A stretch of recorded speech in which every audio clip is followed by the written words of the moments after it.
Audio, here we go. There's been one guy pounding away on me over one of the videos about euthanasia. He just doesn't let up. And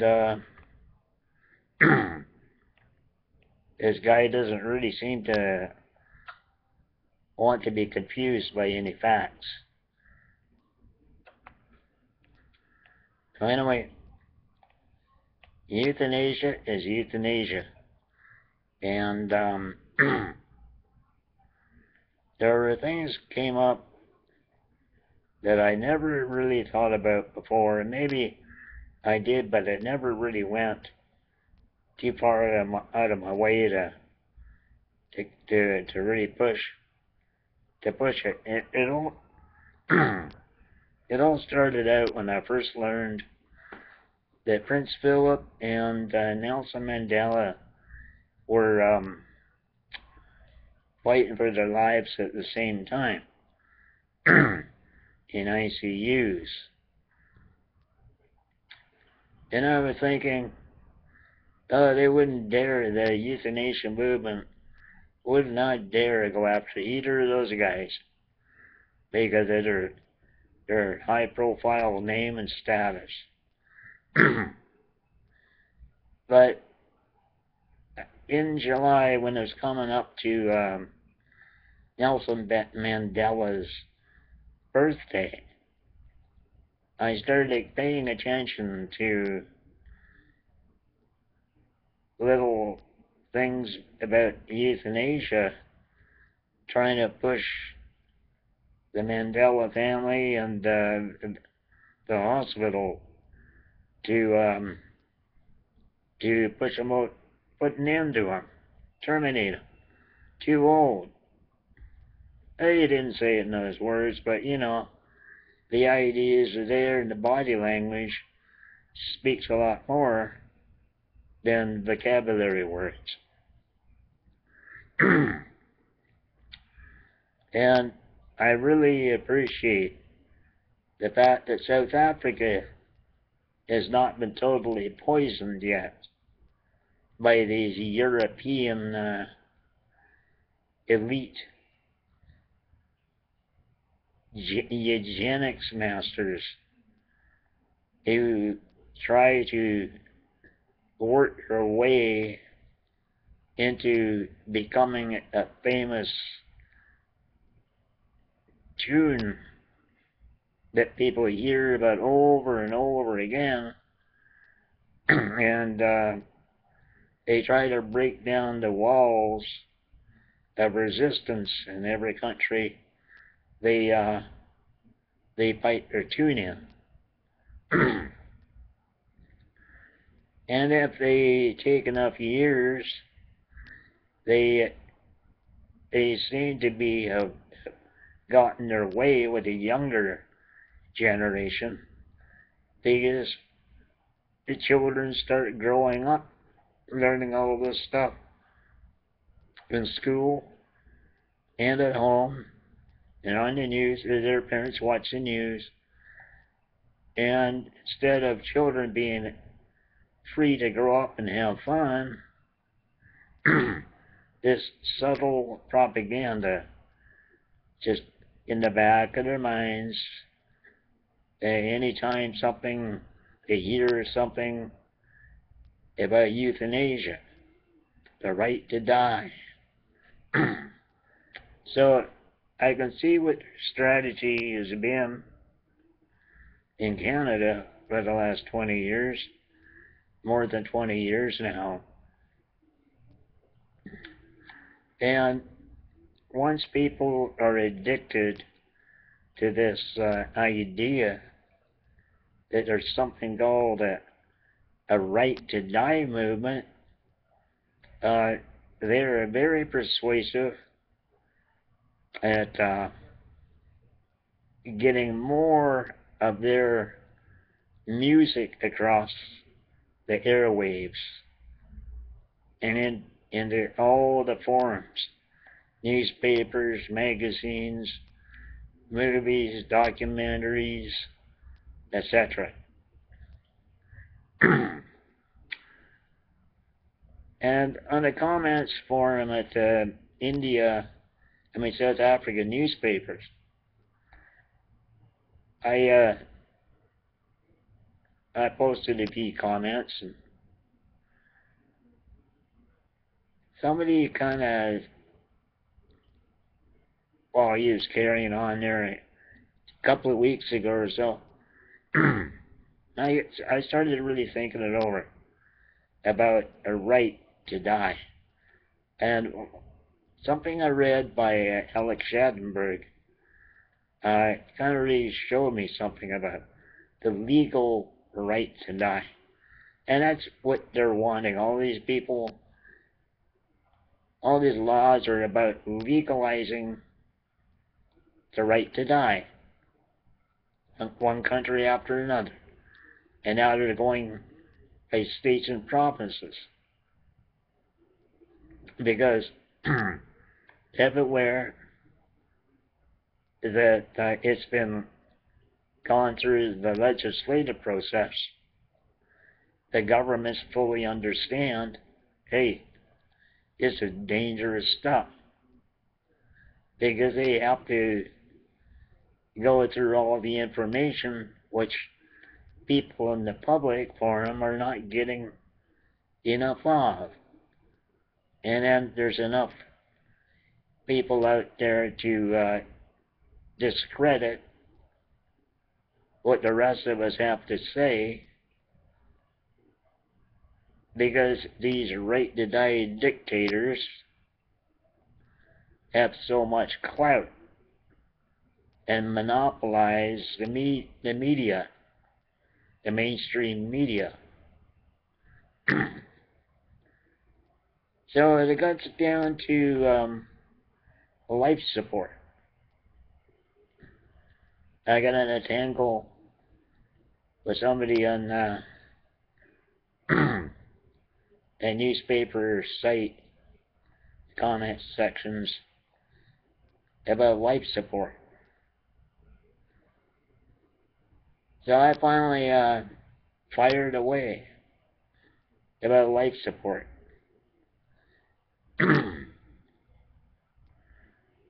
God is the one that gives us our life.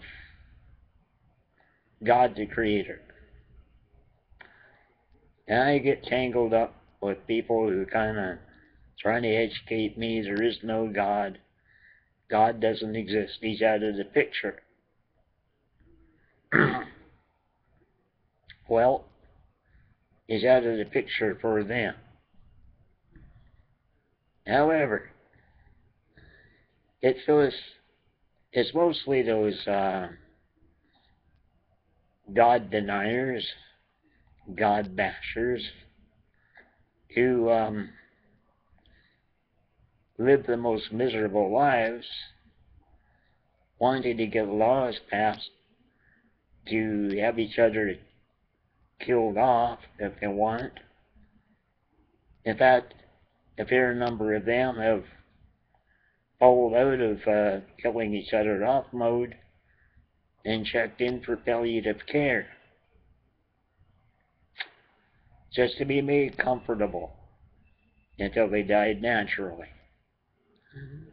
But some of these people have been instrumental in getting rid of other people who themselves would have preferred dying naturally with real palliative care, not the palliative care definition by the Quebec government and the Oregon government. In fact, the Oregon Right to Die movement is in charge of the healthcare system there. Anyway, right, talking about right to die and life support. What hit me was this. If you have a pacemaker, you're on life support.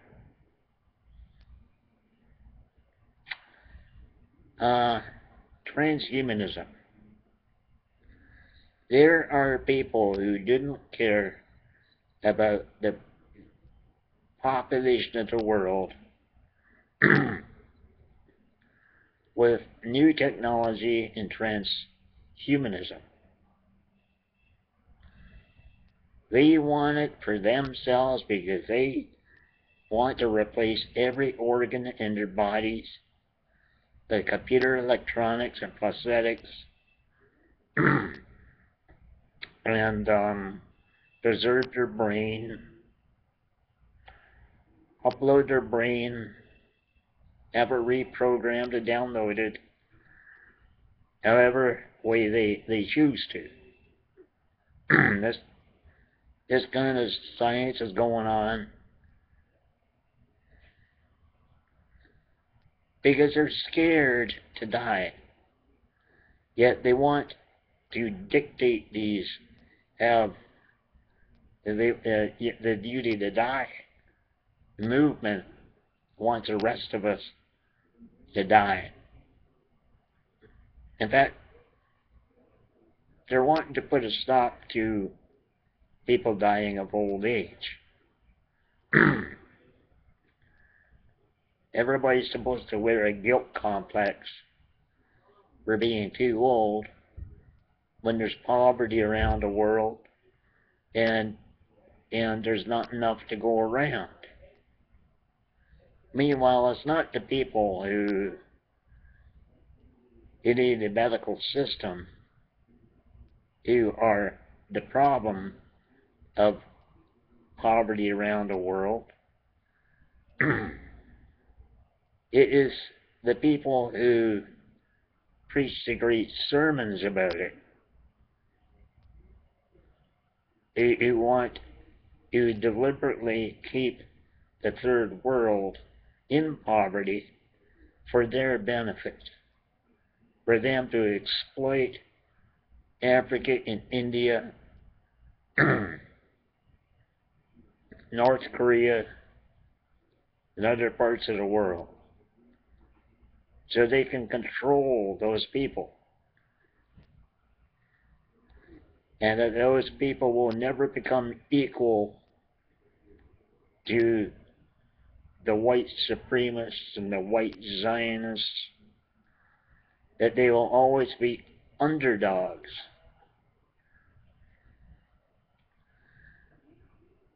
So everybody who wears a pacemaker is living on life support. Okay? The argument might be now, yeah, but they got a good quality life and they're able to function and be productive with um, with their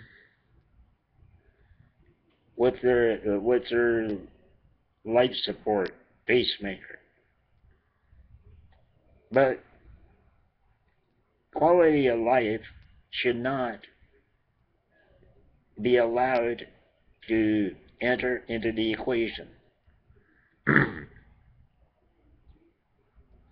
Sorry, I shouldn't. There's a guy I learned years ago. It was written about in the New York Times. And this doctor, this researcher in New York, had been researching using this one guy since 1972 and went into a coma. And in those days, there wasn't as much known about coma as there is as time went on. And during the time that Terry Schiavo was being pressured to just die and get out of the way for Michael Schiavo, this report was published about this patient in New York in a coma since 1972. And This guy, this doctor,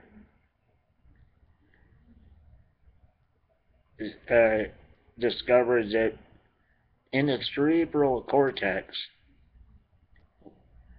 the part of the brain that Michael Shiloh's doctors and lawyers were capitalizing on, saying that Terry Shiloh didn't have one.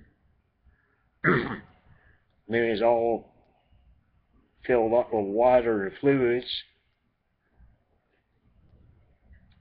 This doctor in New York, showed all kinds of electrical activity going on in all the parts of the brain that people they considered comatose vegetables.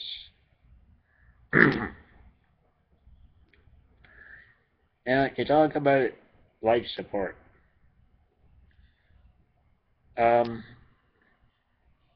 What's that scientist, what's his name? The famous scientist, oh God, what's his name? That was good.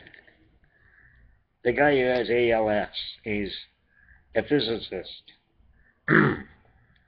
He's been in the condition he's been in on life support most of his life. But there's no big push to get rid of him. He's got lots of money, lots of people around him, help him with everything he needs help with.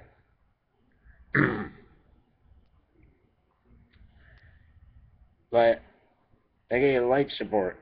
The thing that stands out to me about all these dictators and the right to die movement, when the heart stops, a person is dead. That's simple. In about 40 minutes, a person cannot recover after he's dead. Heart stops, chest stops rising and falling. So the breathing tube and the respirator only causes the body to respirate. Taking oxygen removes carbon dioxide. So these people who are relentless at saying the only reason people on respirators are alive is because the respirators keep them alive. Well, it's keeping the respiratory system able to take in oxygen and remove carbon dioxide. However, it is the heart that pumps the blood. When the heart stops pumping the blood, it does not take long for a person to be dead. So, I don't think these dictators that are right to die movement should have any right to continue their relentless campaigns to get more laws passed around the world. I don't think they should be allowed the right to open their mouths anymore. All the information has been out there for 20 years. And since Belgium and Holland passed their kill bills, everybody who's involved with this fully understands the track record before and after they got their laws. And they all pretended, the safeguards are going to work. And since they've been very exposed how safe their safeguards have worked, they've turned around and denied it. Now that's pretty serious, that they continuously deny the safeguards, that the safeguards will work, that they say the safeguards are working. They're not working. They don't want them to work. And as far as I'm concerned, all those kill bills where they put in little information about safeguards and how they were going to work and blah, blah, blah, they had no intentions of enforcing the safeguards.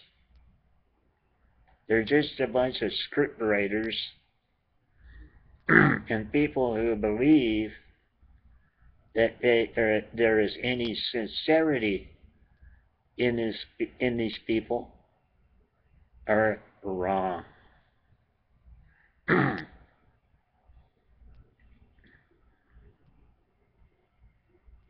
Now, I heard somebody get really upset about it one time, about old people who have no future, and they shouldn't be allowed to live on life support. Well, the thing is, when the heart stops beating, that person is dead.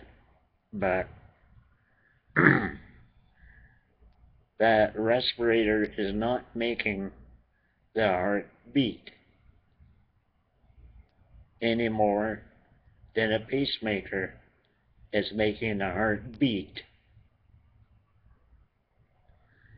So the duty to die, the movement dictators want everybody's pacemakers to be turned off. Think it over.